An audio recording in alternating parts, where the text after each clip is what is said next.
video, as soon as we got the Bobcat off of the trailer, you can tell that something was wrong with this operator's left side. So the first part of this video, we're going to try to diagnose what that noise is and where it's coming from. We're really hoping it's the rear idler, because that would be the cheaper fix, but there's a chance that it's the drive motor itself. So I spent a little bit of time diagnosing where that actual noise is coming from.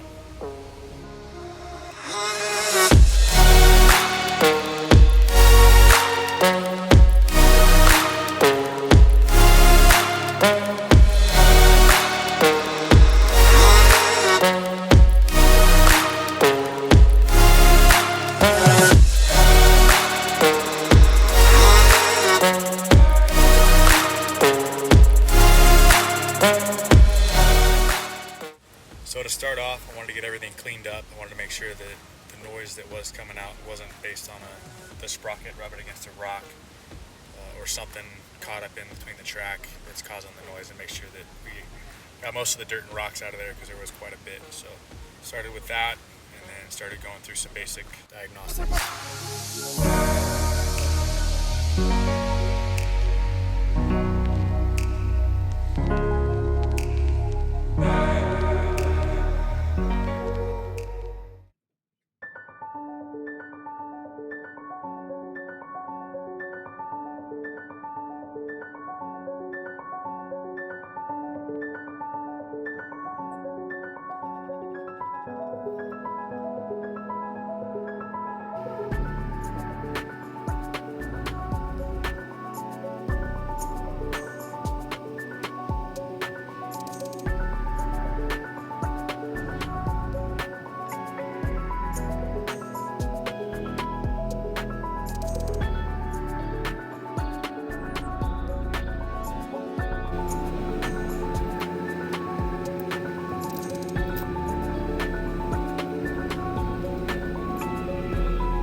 Yeah, so to be honest, I wasn't expecting much change just by cleaning it out. So what I'm going to do here is put some penetrating oil on it and see if I can get the pitch of the noise to change based on where I spray it. Maybe identify exactly where that noise is coming from, and if I'm able to spray that oil, and maybe see if the pitch will change on it. So I start with the rear idler, again, really hoping that's the fix here.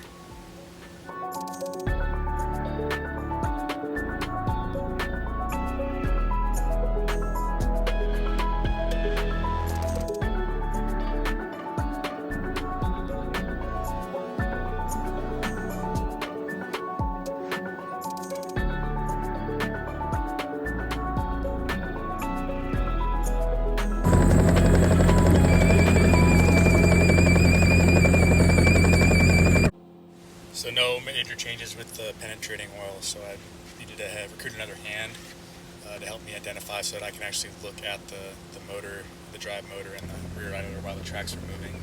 Try to identify exactly where that noise is coming from, because what I've done so far hasn't been able to locate it. So I need another helping hand so I can get in there and kind of look at things and see where the noise is coming from. So just being there is going to help me out a little bit. So almost immediately I realized that the noise is coming from behind the drive sprocket. There's not much behind the drive sprocket other than the drive motor. So unfortunately at this point we're looking at a pretty expensive fix.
obviously knew the track had a pretty significant rip in it.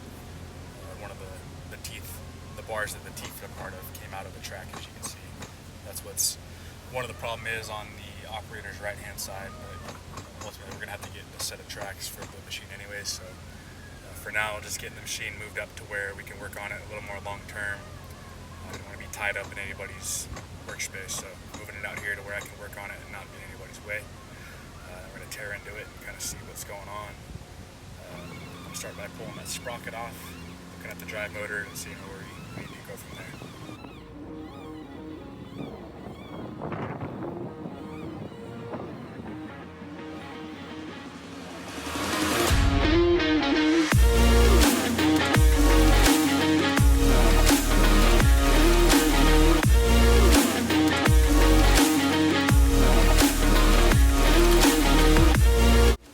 So at this point, things got a little bit hectic. I wasn't able to record the tear out of the drive motor. I had to get on the road, head out of town for a couple of days, and I was going to take that motor to a shop on the way out. So I was in kind of a rush to get that out. So I got it out and then took it to the shop. Then while they were working on it, picked up some more parts. And then about a week later, the drive motor came in as well. So able to get that quick turnaround on getting the drive motor rebuilt, which it was completely trashed. So it was pretty good that we got it in there, got it rebuilt. Now it's rebuilt to the proper specs and standards, and definitely able to save about half of the cost of what it would cost to put a brand new motor in there. So that was the way to go, and luckily the motor was salvageable and rebuildable. So went that route with it, quick turnaround. Now we just got to get the new drive motor back in and go through the process of properly bleeding the hydraulic system, making sure that we get as much contaminants out as possible, and that we don't put a rebuilt drive motor into the machine and then completely ruin any progress on that by running a contaminated hydraulic system. So go through the few steps of making sure that we have clean hydraulic fluid, got a clean system, clean filters, and a fresh start for the freshly rebuilt motor.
So with that first filter, the bigger one at the back of the machine, I was pretty pleased to see the metal flakes that you saw in the video, they're actually contained to the filter. So when I pulled that filter out and I emptied out that housing with the straw and the Whataburger cup, there wasn't any metal flake in the remaining oil. It was all trapped by the filter. It also appears to have happened the same way with this filter here. You can see the oil is pretty well contaminated, but it was all contained to the filter. This system's a little bit different, but for the most part I think we're in good shape with the hydraulic system. And you can see when I had the fluid running through those lines, it was pretty clear, pretty clean, didn't see any flakes. So we're in a good spot to get this drive motor put back in and make sure that we're not going to ruin the motor by running it through a dirty hydraulic system.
So fortunately, taking the drive motor out and putting the drive motor back in, there's nothing in that process that was very difficult. While it was an expensive fix, it wasn't a majorly difficult fix. So really the hard part is the drive motor weighs 250 pounds. So not something you can just carry around, pop in, pop out. But ultimately, I think if those service technicians that work on these all the time, they can probably do this fix about a half day, maybe a little bit longer depending on fluids, some of the other stuff that they might do with it. But overall, this actual fix itself was pretty simple and pretty straightforward. So I felt comfortable taking it on and ran into no major issues in the process.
fired up the machine. I was looking for any major leaks, any issues with the drive motor itself, so I was able to hop in there and get it turning.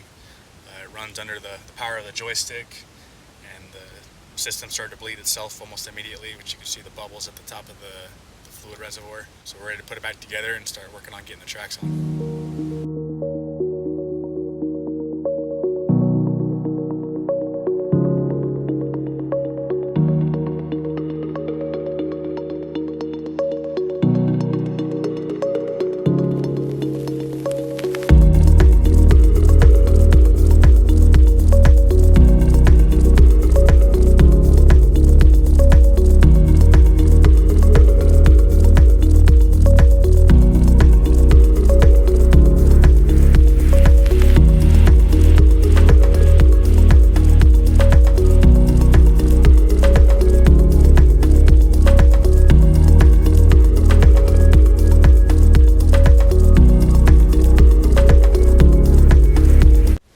So when I positioned the machine here, I was pretty focused on the drive motor and solving that problem. So kind of put ourselves in a tight spot in terms of the track. It was the one thing that I didn't foreshadow and think forward to about putting the track on in the position that it was in. So it definitely put up a fight, and we were in a pretty tough spot to put that track on, but we were able to get it on. So pulled the machine out, we were able to swap out the other track and get that on, which was way smoother and was a lot more efficient.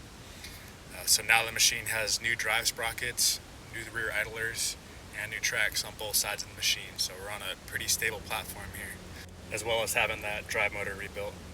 We're at a good point with the machine where we can start focusing on some of the little things that we have left to fix, like the fuel issue. Still having some issues with that, and trying to properly diagnose what's going on with that. But overall, we got a running, driving machine that's not making a bunch of whining noises. Feels strong, sturdy, and I'm able to do a little work with. So I'm pretty stoked with the way this turned out and the progress we've made on it so far. So if you're enjoying this content, please feel free to subscribe, and comment down below if you want to see some more stuff that I tackle on this machine, as well as anything specific you'd like to see. So appreciate you watching, and we'll see you on the next video.